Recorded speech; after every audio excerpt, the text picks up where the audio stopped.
So what shall it be? Do you join the Unity, or do you die here? Join. Die! Join. Die!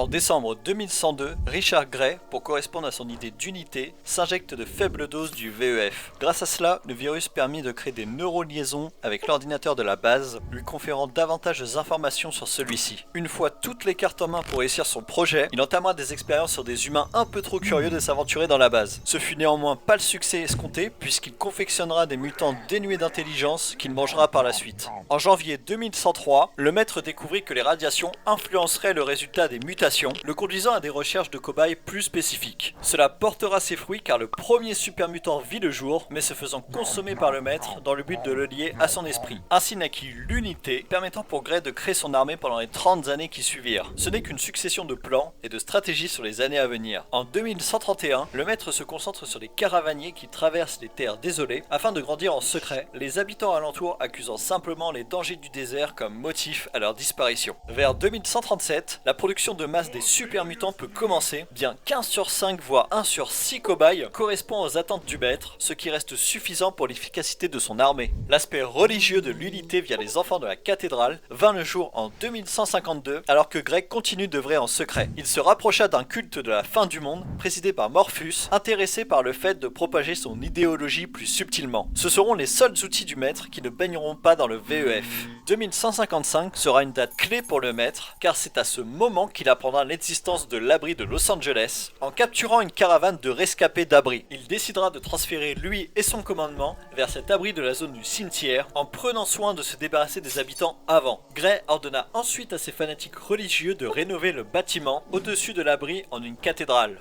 La nouvelle résidence du maître est un puits de connaissance des abris, notamment pour leurs emplacements. Il envoya donc plusieurs patrouilles pour capturer des cobayes tout trouvés pour son armée. Ce ne fut pas un grand succès puisqu'on peut d'ailleurs citer comme exemple l'abri 12, qui n'était composé que de ghouls et dont le maître gardera plus ou moins en otage afin d'être certain de leur coopération dans une guerre future. L'ascension du maître prit fin le 3 mars 2162 lorsque l'habitant de l'abri fit face à ce dernier sous la cathédrale et comme stipulé dans la bible de Fallout, celui-ci botta le cul du maître et entraîna l'explosion de la cathédrale. Un mois après, ce sera au tour de Mariposa, mettant un terme aux agissements du maître une bonne fois pour toutes. Et toi, que penses-tu du maître ?